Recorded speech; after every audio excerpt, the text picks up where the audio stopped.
In August 2022, dust blanketed Dubai so heavily that visibility in some areas plunged to just 500 meters. Within 48 hours, 44 flights were cancelled and 12 were diverted. Yet fast forward to 2025, and the city welcomed a record-breaking 19.59 million international overnight visitors. Dust clearly has not destroyed the tourism industry here. The more troubling question we need to ask is this: what happens when a city built on selling a perfect sky, a pristine skyline, and flawless outdoor experiences can no longer guarantee that you will even be able to see them? Tourists do not just book a hotel room when they plan a trip to this emirate. They book the specific, glossy image of Dubai they have seen on their screens long before arrival. They are buying the clear blue sky outside the window. They are paying for the instantly recognizable skyline and the uninterrupted view from the observation deck of the Burj Khalifa. The product includes looking down at the Palm Jumeirah from above, watching the golden sunset over the vast desert dunes, and lounging by a pristine outdoor pool. The official tourism portals heavily promote this bright sunshine, endless beaches, and flawlessly clear photographic moments. The true value of this destination does not merely lie in the fact that these massive structures are open for business. The real value is tied directly to whether a visitor can actually see the landscape they paid for. From my perspective, this is a massive vulnerability that rarely gets discussed in travel brochures. A luxury hotel room still physically exists when the weather turns terrible and visibility drops to near zero. But the premium experience that the guest actually imagined and paid a premium for can completely vanish into a gray haze in a matter of minutes. When the towering skyline is swallowed by a dense cloud of airborne sand, we have to ask a fundamental question. If the horizon is no longer visible, is Dubai still delivering the exact same product that the tourist purchased? A severe dust storm does not need to physically destroy any building or tear down any infrastructure. It only needs to erase the image of that architecture from your line of sight to break the promise of a perfect vacation. Let us look at what exactly happens when that horizon disappears. When wind lifts fine soil and mineral particles into the air, those tiny fragments scatter and absorb the sunlight. The immediate result is a drastic drop in contrast between the towering steel structures and the sky behind them. The buildings are still standing right there, but human eyes and camera lenses can no longer distinguish their sharp edges.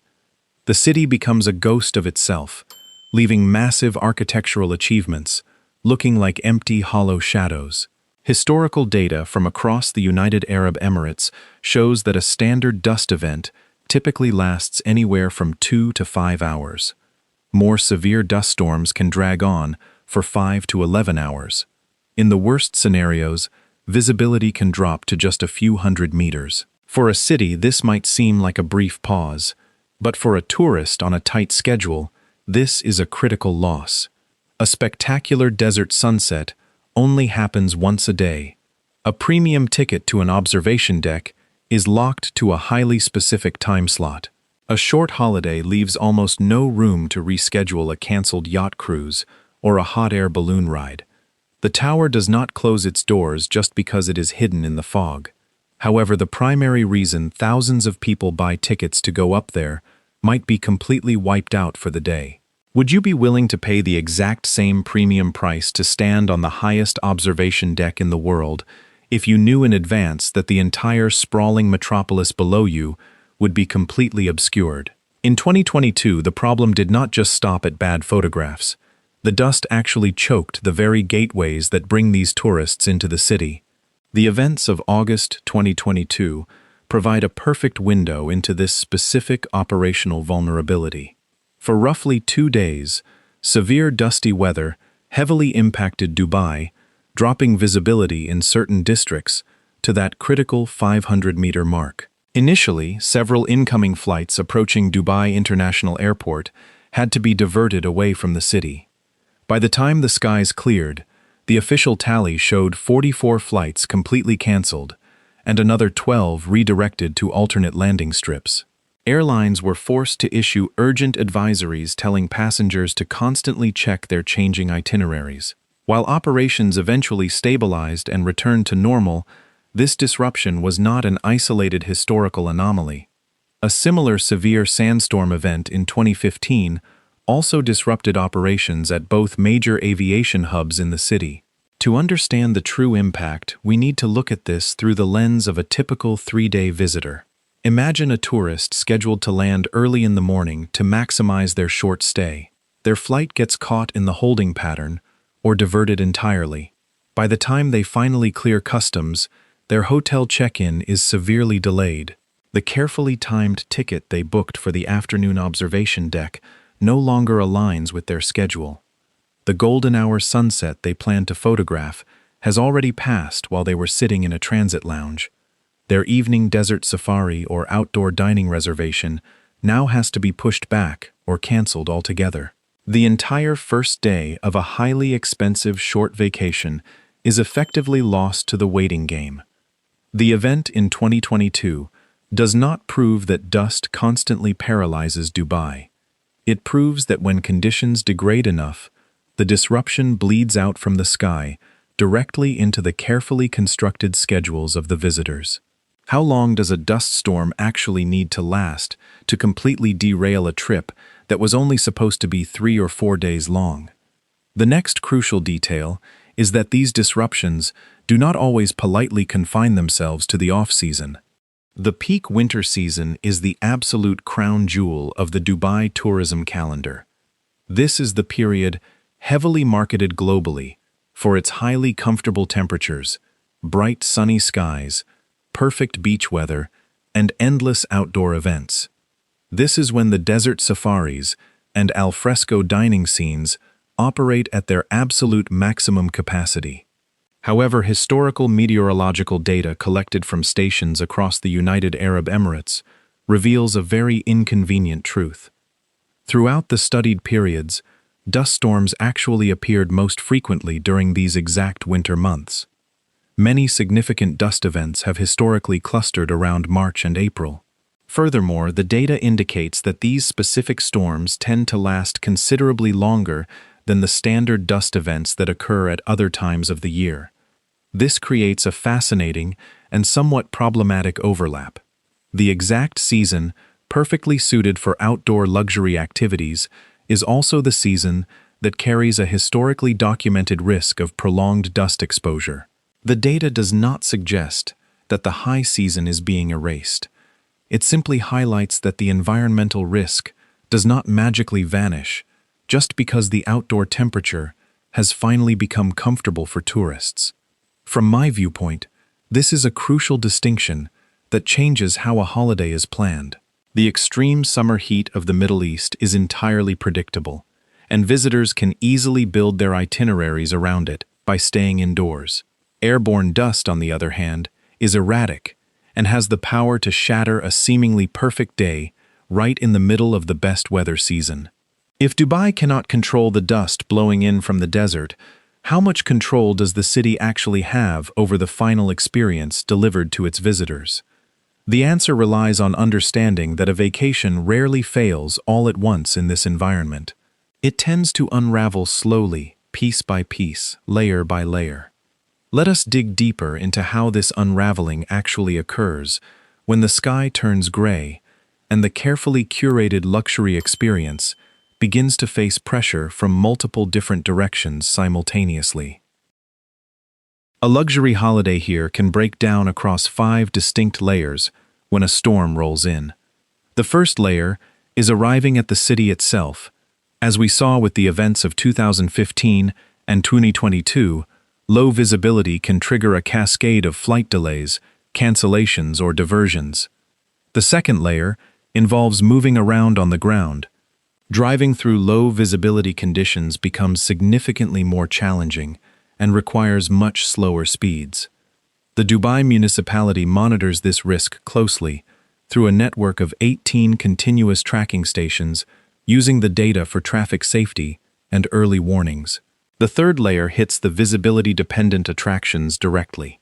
Locations like the Burj Khalifa, the Dubai Frame, and observation decks on the Palm lose a massive portion of their appeal. Hot air ballooning and skydiving operations may have to halt completely. A towering landmark does not have to lock its doors to lose its primary value. The fourth layer compromises the general outdoor lifestyle. Beach clubs, luxury yacht charters, open-air rooftop lounges, and outdoor sporting events all suffer a severe drop in quality. The level of disruption depends heavily on the specific operator, but the premium feel is undeniably compromised. The fifth and final layer is the lasting memory and the photographic evidence of the trip. The vast majority of tourists travel with the explicit intention of capturing very specific recognizable angles of the city. When the skyline vanishes, the physical city remains, but the visual trophy the tourist expected to take home is completely ruined. A vacation does not need to be completely canceled to leave a guest feeling like they did not receive what they paid for. Does Dubai actually need to lose a massive volume of tourists to suffer a crisis, or does it only need to continuously deliver an experience that feels noticeably inferior to its own glossy advertising? Poor visibility clearly downgrades the aesthetic appeal, but the airborne particles also force tourists to make a much more fundamental and immediate decision regarding their own physical well-being. Are they even willing to step outside when the air itself turns into a thick gray fog? We have to look at the invisible threat that comes with the gray skies. Sand and dust storms drastically increase the concentration of particulate matter in the air. The World Health Organization clearly identifies these storms as a significant environmental and health issue. For vulnerable groups with pre-existing respiratory or cardiovascular conditions, a heavy dust day requires serious caution. The United Arab Emirates maintains an air quality index platform and tracking models to help residents and visitors navigate these conditions. When air quality severely drops, tourists are naturally forced to alter their behavior. They reduce their time outside, they shift their sightseeing schedules, they seal their hotel windows, and they constantly monitor official health advisories. Ultimately, they retreat to indoor venues to escape the haze. But even indoors, the environment requires heavy management. A specific study conducted in a two-bedroom apartment near a major roadway in Dubai noted that fine particulate matter, like PM 2.5, can still penetrate indoor spaces. The penetration rate heavily depends on the building design and the ventilation system. Walking inside a building does not mean the dust magically ceases to exist. It simply means the burden shifts to the mechanical filtration systems of the property. Let us be entirely fair here. Spending a single day indoors at a luxury mall does not make an entire vacation a total failure. But a traveler who specifically flew to Dubai to lounge by a pristine beach, to explore the expansive desert dunes, or to marvel at the towering skyline from an open rooftop will not view a day stuck inside a shopping center as an equal or acceptable substitute. When the weather violently forces guests indoors, is Dubai actually saving their holiday, or is the city quietly altering the product after the original product has already been sold? Fortunately for the tourism sector, Dubai possesses one truly massive structural advantage that prevents total collapse. The city has aggressively built enough indoor infrastructure to ensure that a dusty day does not equal a completely empty day. This brings us to the massive safety net. Dubai does not rely entirely on the sun and the sky to keep its economic engine running. The city has engineered a staggering indoor ecosystem designed to absorb massive amounts of human traffic. This enclosed network includes colossal shopping malls, massive indoor aquariums, climate-controlled museums, high-end dining districts, and massive indoor theme parks. They even built an entire indoor ski resort in the middle of the desert. These spaces are fully climate-controlled and visually isolated from the harsh realities of the weather outside. Because of this massive infrastructure, tour operators can quickly pivot and offer alternative itineraries when the sky turns gray. Guests can easily shift their plans, and most importantly, they can continue spending their money within the local economy. The city does not lose its entire tourism product in a single afternoon just because the visibility drops. The record-breaking arrival of 19.59 million international visitors in 2025 heavily supports this fact. The tourism industry here is incredibly resilient and adaptable. However, dust can easily erase the skyline, but it is much harder for it to erase the entire tourism catalog of Dubai in one single sweep. This is likely the exact reason why dust storms have not yet triggered a total tourism collapse. Dubai is not a one-trick pony. The destination has the sheer capacity to physically funnel thousands of guests from a compromised outdoor experience into an isolated indoor environment very rapidly. But how often must a city force its premium guests indoors before the global image of a perfect outdoor holiday begins to severely depreciate in value? You can build the most luxurious mall on the planet, but it is still fundamentally a mall, not a beach. That reality points us toward the true core of this entire investigation. The real cost of environmental disruption cannot solely be measured by counting the number of canceled flights on a departure board. There is an entirely different financial equation happening behind the scenes to keep the illusion alive. We must shift our focus to the immense hidden bill required to maintain this system. Modern economics, in a luxury destination, demands seamless operations, but the desert environment constantly fights back against these construction miracles. When a storm hits, a complex cascade of unpublicized costs begins to pile up. Airlines bear the heavy financial burden of rerouting flights, managing delayed schedules, and supporting thousands of displaced passengers. Ground operators must scramble to swap out transportation methods and reorganize tightly packed daily activities. Hotels and booking agencies face the logistical nightmare of processing refunds or subsidizing alternative entertainment options for angry guests. Then comes the massive physical cleanup. The moment the wind stops, an army of resources must be deployed to scrub the massive glass facades, purify the outdoor swimming pools, and wash down the expansive empty terraces that define luxury hospitality. Facilities must frequently deep clean or entirely replace heavy-duty air filtration systems to keep the indoor air pristine. The record-breaking tourism growth proves that Dubai is incredibly capable of absorbing these massive disruptions. Yet those impressive total arrival numbers conveniently hide the granular truth. They do not reveal how many premium outdoor activities had to be quietly canceled. They do not disclose exactly who ended up absorbing the financial loss for those ruined afternoons. They do not tell us how many visitors received an experience noticeably inferior to the brochure. And most importantly, they do not show how much money is burned, simply to maintain the illusion of a flawless operational machine. I do not believe that dust is powerful enough to leave the grand luxury hotels completely empty. The far more concerning reality is that it makes the promise of perfection exponentially more expensive to uphold. If Dubai continues to grow its visitor numbers, but is forced to continuously pay higher and higher hidden premiums just to absorb environmental shocks, is that a sign of ultimate adaptability or a fundamental weakness converted into a permanent operating cost? The ultimate conclusion here is not that the tourism season is dying. The conclusion is that Dubai is aggressively selling something that nature absolutely refuses to guarantee. It is selling certainty. Dust storms have not ended the Dubai tourism season. The data shows that the numbers continue to climb higher. The massive luxury hotels continue to welcome millions of global travelers, and the modern aviation hubs continue to funnel thousands of people into the city every single day. The environmental disruptions usually last for a matter of hours, rather than existing as a permanent state of ruin.